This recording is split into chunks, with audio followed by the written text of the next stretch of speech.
சக்தியை கொடுத்து இல்லை இப்படி கை காமிச்சோன்னு ஒரு சக்தி வரும் மாறும் அப்படின்னு கர்த்தர் செட் பண்ணவே இல்லை. பைபிளே எழுதப்பட்டது வார்த்தையினாலதான். வார்த்தை தான் முன்னாடி போய் சில காரியத்தை செஞ்சது.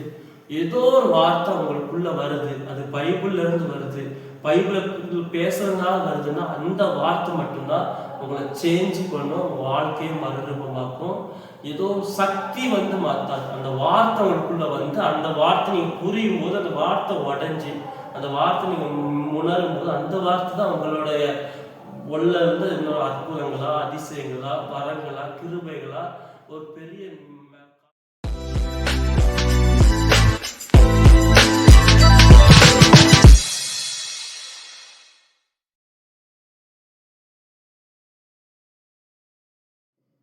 கர்த்தருடைய நாமம் மகிமைப்படுவதாக.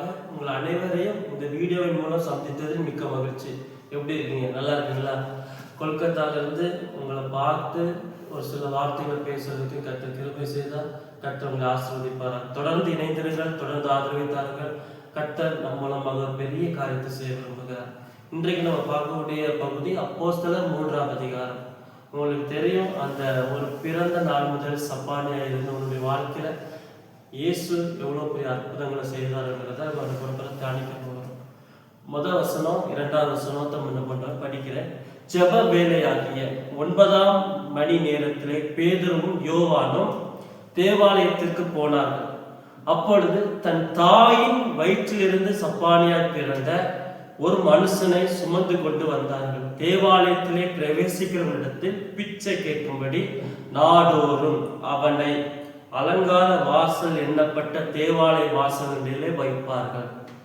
இது தினமும் நடக்கக்கூடிய ஒரு சம்பவம். நாடோறும் அவனை தூக்கி கொண்டு அங்கே வைப்பாங்க. அவன் பிச்சை கேட்பா, திரும்ப விட்டு வீட்டுக்கு போயிடுவாங்க. இப்படி நடந்துகிட்டே இருந்தது. அது பைபிள் அதான் சொல்லுது, நாடோறும் தினமும் டெய்லி அப்படி நடந்தது. அந்த நேரத்துல தான் பேதுருவும் யோவானும் அந்த இடத்துக்கு கரெக்டா டைம் ஆனவங்க அவங்க சபைக்கு வராங்க. அப்ப டெய்லி வர்ற அவனுக்கு தான் அந்த அற்புதம் நடந்தது. நீங்க சொல்லணும், டெய்லி வர்றவங்களுக்கு தான் அந்த அற்புதம் நடக்கும். நீங்க அட்டண்டன்ஸ்ல கரெக்டா இருக்கீங்க அப்படின்னா உங்களுக்கு தான் அந்த சூப்பர் நேச்சுரல் காத்திருக்குது. எது என்ன நடந்தது, இது போறோம் ஆனா ஒன்றும் நடக்கல, அதே பிரச்சனையோட தான் இருக்கிறீங்க அப்படின்னாலும் அந்த அட்டண்டன்ஸை நீங்க பிடிச்சிருங்க. ஸ்கூல்ல சொல்லுவாங்க, புரியுதோ புரியலையோ ஸ்கூலுக்கு போயிருங்க. ஸ்கூல்ல போய் காய்ச்சல் அடிக்குதா, அரை நேரமே போய் என்ன பண்ணி அட்டன் முடியும், மாத்திரப்பட்ட உட்காந்துருங்க. அப்பந்தான் ஒரு சில வார்த்தையால இன்னும் என்ன பண்ண முடியும், கற்றுக்க முடியும்.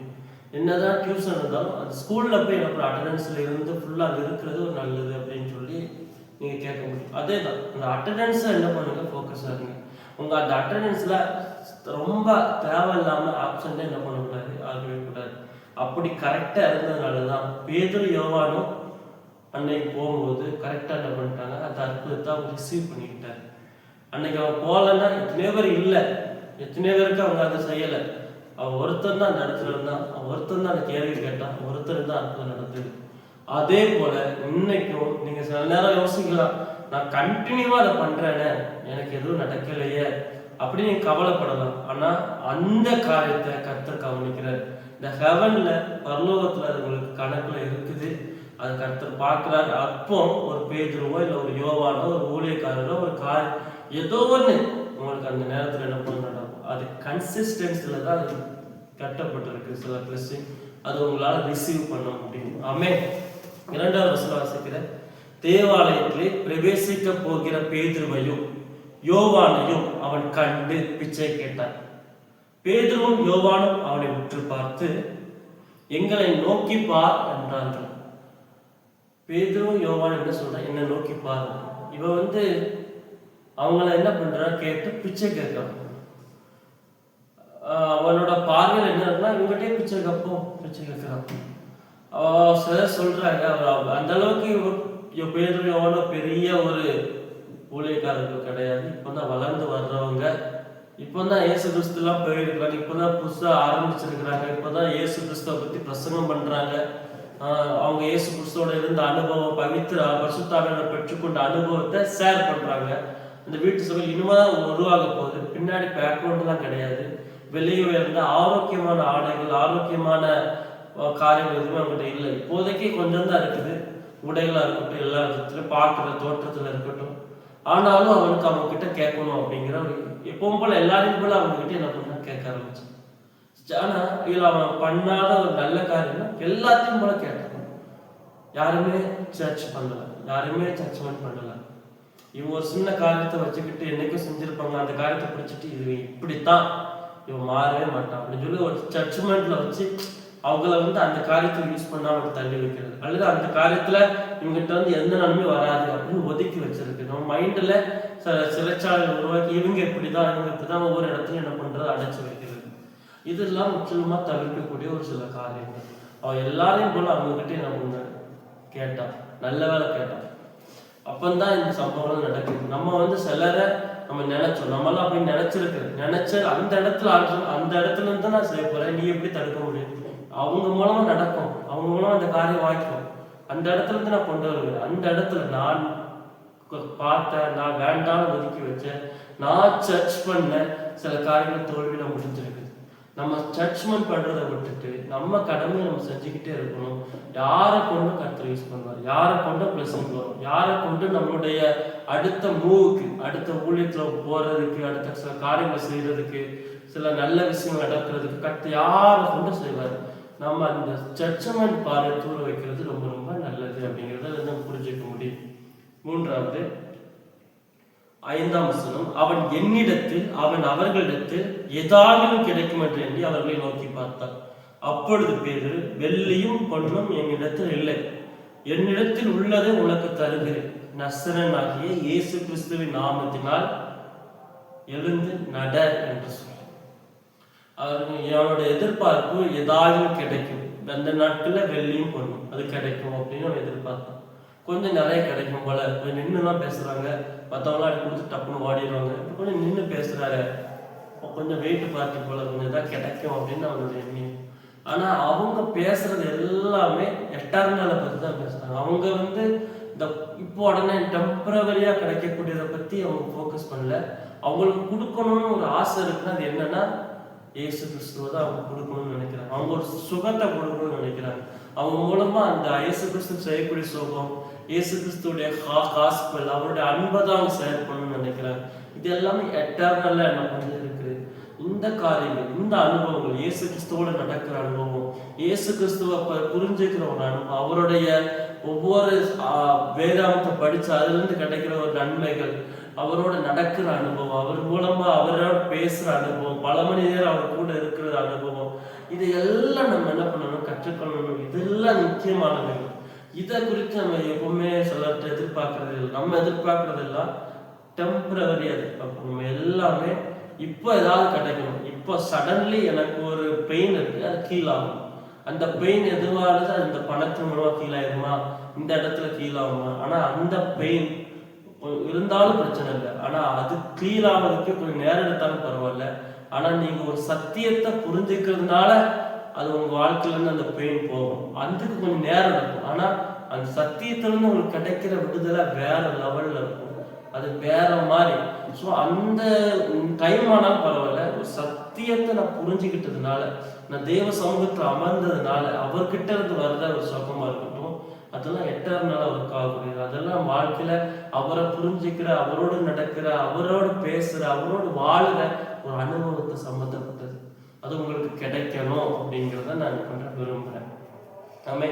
அடுத்த பகுதி, அப்பொழுது பேதுரு, வெள்ளி பொண்ணு என் இடத்துல இல்லை என்று சொல்லி என்ன பண்ணா, நட என்று சொன்னார். அடுத்த 7ஆவது வருஷம், வலது கையினால் அவனை பிடித்து தூக்கி விட்டான். உடனே அவனுடைய கால்களும் கரடுகளும் பலன்பட்டது. அவன் அவனை தூக்கி விடுறதுக்கு முன்னால, பைபிள்ல இப்படி எழுதியிருக்கோம், தூக்கி விடுறதுக்கு முன்னால அவன் கால்லாம் ஸ்டெடி ஆயிட்டு, அவன் கால் பலன் அடைஞ்சிட்டு, இப்ப அதை விசுவாசத்துல பார்த்து, விசுவாச பார்வையில பார்த்து இயேசு கிறிஸ்து சொல்றாரு, இப்போ நீ என்ன பண்ண, தூக்கி எல்லாம் ரெடி பண்ணிட்ட, இப்போ தூக்கு அப்படின்னு சொல்லல. அவன் எப்போ கைய பிடிச்சு தூக்குனானோ அப்போ தான் என்ன நடக்குதுன்னா, அந்த டைம்ல அவன் கால்களும் கரடுகளும் பலன் கொள்ளுது. தூக்கி விடுறதுக்கு ஒரு ஆளு அவசியமா தேவை. சில நேரங்கள்ல நம்ம என்ன பண்ணணும், சொல்றத தூக்கி விடணும், தூக்கி போட்டுறக்கூடாது. யோசேப்பு போட்ட மாதிரி நம்ம என்ன பண்ணணும், நம்ம தூக்கி விடணும். நம்மள ஆண்டவர் என்ன பண்றாரு, சில நேரங்களில் தூக்கி விடுவார். யாராவது வருவாங்க. எப்போ ஃபுல் அட்டண்டன்ஸ்ல, எப்போ கரெக்டாக போய் உட்காந்துருக்கணும் அந்த டைம்ல. அப்போ தான் அந்த டைம்ல வரக்கூடிய ஆள் அந்த டைம்ல வருவாங்க. அந்தந்த டைம்ல பக்காவா கெட்சி போட்டு சூப்பரா பிளான் பண்ணி ஏசப்பா எல்லாமே ஒரு டைமிங்கோட நடக்கணும்னு வச்சிருப்பாரு. இப்போ இந்த நாளுக்குன்னு சில ஆசீர்வாதம் இருக்குது, அடுத்த நாளுக்குன்னு சில ஆசீர்வாதம் இருக்குது. ஸோ ஒவ்வொரு நாளுக்கும் ஒவ்வொரு ஆசீர்வாதம் நமக்குன்னு எழுதி வச்சதை பெற்றுக்கொள்ள தீவிர வாஞ்சியா இருக்கும். அப்போ என்ன பண்றாருன்னா தூக்கி விட்டாரு. ஏதோ ஒரு என்ன சொல்றேன்னா ஒரு ஸ்பிரிச்சுவல் ஸ்பார்க் மாதிரி டக்குன்னு ஒரு சின்ன ஸ்பார்க் வரும். வாழ்க்கையை என்ன பண்ண அடுத்து வேக வேகமா போகும். என்னால ஜெபம் பண்ண முடியாது, ஆனா அந்த ஸ்பிரிச்சுவல் ஸ்பார்க் அது உங்களை தூக்கி விடுற மாதிரி. அதுக்கப்புறம் உங்களுடைய ஜெபங்கள், உங்களுடைய பார்வைகள், உங்களுடைய யோசிக்கிற விதங்கள், உலகத்தை குறித்து பார்க்கக்கூடிய பார்வைகள், பயங்கள், இதுல இருந்து முற்றிலுமா நீங்க மாறிட முடியும்.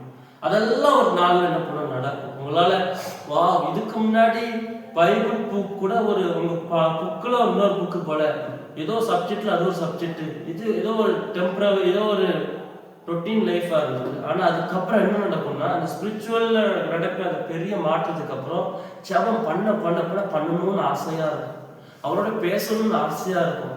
மற்றவங்க என்ன சொன்னாலும் உங்களை வந்து ஒண்ணுமே பண்ண முடியாது, அதெல்லாம் கீழே போயிடும். எந்த ஒரு பாவமும் எந்த ஒரு பழக்கமும் உங்களுக்கு மேல எழும்பவே முடியாது. நீங்க அதை அப்படி தட்டிடுவீங்க, கீழே கீழே எண்ணங்கள் வரலாம், அந்த எண்ணங்களுக்கு நீங்க நோ சொல்ல முடியும். நிறைய காரியங்கள் அவங்க ஒசத்தி ஆர்டர் கொண்டு போவார். பைபிள் படிக்க படிக்க உங்களுக்கு ஒரு அக்கினி எரிதான் நீங்க ஃபீல் பண்ண முடியும்.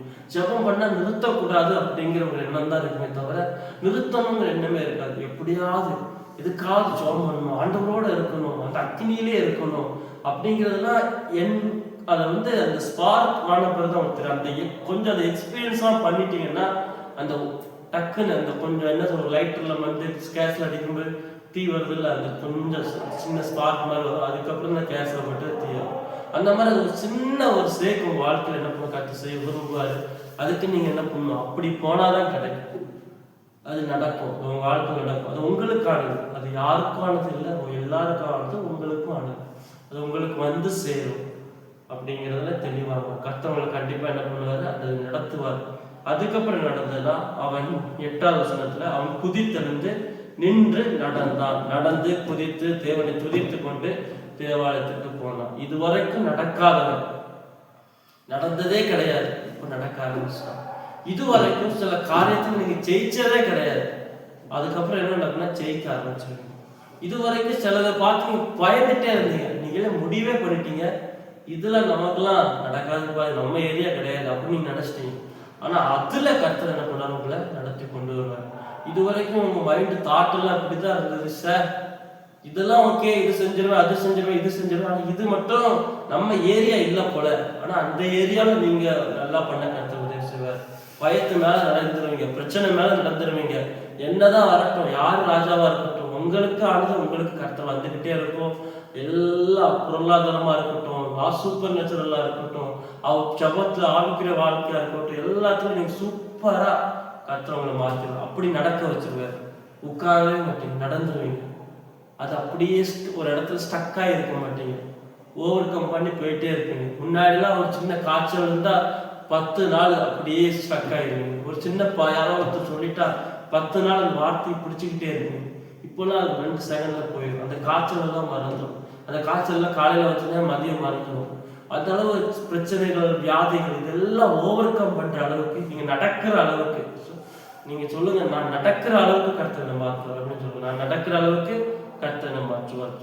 கர்த்தன் நான் அர்த்தம் செய்வோம்.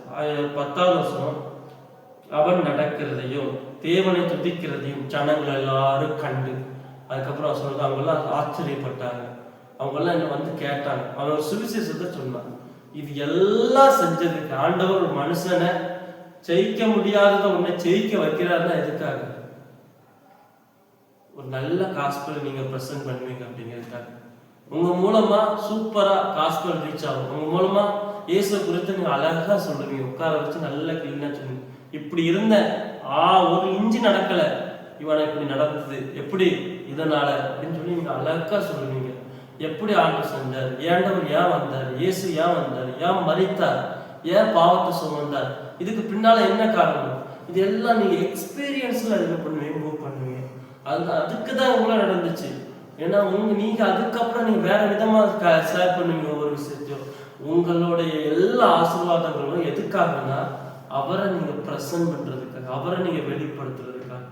உங்களுக்கு அந்த ஆசீர்வாதம் வந்து சேர்ந்தா, உங்களுக்கு அந்த பிளெஸிங் வந்து சேர்ந்தா, உங்களுக்கு அந்த விடுதலை வந்து சேர்ந்தா, உங்களுக்கு சில காரியங்கள் நடந்தா, நீங்க காஸ்பலை நல்லா சொல்லுவீங்க, உங்களால நல்லா சொல்ல முடியும். அது வந்து கொஞ்சம் எஃபெக்டிவா இருக்கும். உங்களை அவர் நல்லா ஷோ பண்ணி காட்டுறதுன்னு எதுக்கு, நீங்க நல்லா ஸ்கிரீனுக்கு முன்னால வாரீங்க, முன்னால இருந்தீங்க ஸ்கிரீன்ல, இப்போ ஸ்கிரீனுக்கு முன்னால வந்துகிட்டு இருக்கீங்க, நல்லா எல்லாரும் முன்னால தெரியுற மாதிரி கொண்டு வராரு, நல்ல ஒரு எடுத்துக்காட்டா கருத்தை காட்டுறது. இது எல்லாத்துக்கும் காரியம் என்ன, நீங்க சூப்பர்ங்கிறத விட உங்களை சூப்பர் ஆக்கின இயேசுவை நீங்க என்ன பண்ணணும், ஷோ பண்ண முடியும், காட்ட முடியும். இதுக்கு தான் காரணம். அதனால அதை பிடிச்சுக்கோங்க. கர்த்தர் உங்களை ஆசீர்வதிப்பார். இந்த காரியங்களை மைண்ட்ல வச்சுக்கோங்க. நான் என்ன சொன்னேன், அட்டண்டன்ஸ்ல போக்கஸா இருங்க. புரியலையோ, எப்படி ஒரு பையன் ஸ்கூலுக்கு போய் அதில் போய் பாஸ் ஆகுறாங்க, போனா அதுக்கு ஒரு மார்க் உண்டு.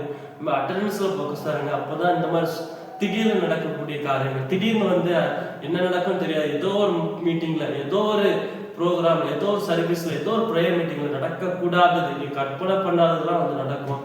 ரெண்டாவது காரியத்துல நான் சொல்லியிருந்தேன், ஜட்ஜ்மெண்டே வேண்டாம். யாரையும் என்ன பண்ணணும், நேசிங்க. யார் மூலமும் நடக்கலாம். எல்லாருமே அவங்க என்ன பண்ணட்டாங்க இப்படி அப்படின்னு சொல்லி ஒதுக்க வேண்டாம். மைண்ட் அளவில் நம்ம யாரையும் ஒதுக்க மட்டும் சொல்ல, மைண்ட்ல சின்னதா ஒரு ஃப்ரேம் பண்ணி வச்சிருப்போம், அதை கூட என்ன உடச்சு போட்டுருங்க. கர்த்தரை ஃபோக்கஸ் பண்ணுங்க.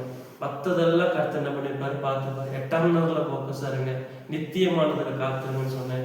அடுத்து நான் சொன்னேன், நான் நடக்க ஆரம்பிப்பீங்க அப்படின்னு சொன்னேன். அடுத்து நான் சொன்னேன், இந்த ஸ்பார்க் உங்களுக்கு நடக்கும். அந்த ஸ்பார்க் வந்துட்டுனா நீங்க ஆட்டோமேட்டிக் மூவ் ஆயிடுவீங்க. அதுக்காக காத்துருங்க. ஸ்பிரிச்சுவல்ல ஒரு பெரிய சின்ன ஒரு ஸ்பார்க் வேணும்னு சொல்லி கேளுங்க. அடுத்து கர்த்தர் சொல்றாரு, நீங்க சாட்சியா மாறுவீங்க. உங்களை பார்த்து நீங்க ஆன்னு சொன்னாலே கேட்கறதுக்கு ஆட்கள் இருப்பாங்க. ஏன்னா உங்களுக்கு நடந்திருக்குதே, நீங்க கதை சொல்லலையே, எல்லாரும் பார்த்துருக்காங்க, நீங்க தலையில கடந்ததை பார்த்துருக்காங்க, நீங்க பாவத்துல இருந்தது பார்த்துருக்காங்க, உங்க பேச்சே தெளிவா இருக்காது பார்த்துருக்காங்க, உங்களோட செய்கையே நல்லா இருக்காது பார்த்துருக்காங்க. இப்ப நல்லா இருக்குதே என்னன்னு கேட்டுதான் ஆகணும். ஸோ கேட்கும்போது தெளிவா சொல்லுவீங்க. ஸோ இது எல்லாமே கர்த்தர் உங்களுக்காக வச்சிருக்கிறாரு.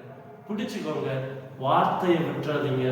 வார்த்தையை கொடுத்துதான் சில காரியத்தை செய்யணும்னு கர்த்தர் அவர் திட்டத்துல வச்சிருக்கிறாரு. ஏதோ ஒரு சக்தியை கொடுத்து இல்லை, இப்படியே கை காமிச்ச ஒரு சக்தி வரும் மாறும் அப்படின்னு கர்த்தர் செட் பண்ணவே இல்லை. பைபிளே எழுதப்பட்டது வார்த்தையினாலதான். வார்த்தை தான் முன்னாடி போய் சில காரியத்தை செஞ்சது. ஏதோ ஒரு வார்த்தை உங்களுக்குள்ள வருது, அது பைபிள்ல இருந்து வருது, பைபிள பேசுறதுனால வருதுன்னா அந்த வார்த்தை மட்டும்தான் உங்களை சேஞ்ச் பண்ணும், உங்க வாழ்க்கையை மறுரூபமாக்கும். ஏதோ சக்தி வந்து மாத்தாது. அந்த வார்த்தை உங்களுக்குள்ள வந்து அந்த வார்த்தை நீங்க புரியும் போது அந்த வார்த்தை உடைஞ்சி அந்த வார்த்தை நீங்க உணரும் போது அந்த வார்த்தை தான் உங்களுடைய உள்ள இருந்து இன்னொரு அற்புதங்களா, அதிசயங்களா, வரங்களா, கிருபைகளா, ஒரு பெரிய காரியங்களா வெளிப்படுது. வார்த்தையை பிடிச்சுக்கோ. கர்த்தர் உங்களை ஆசீர்வதிப்பார். ஆமென்.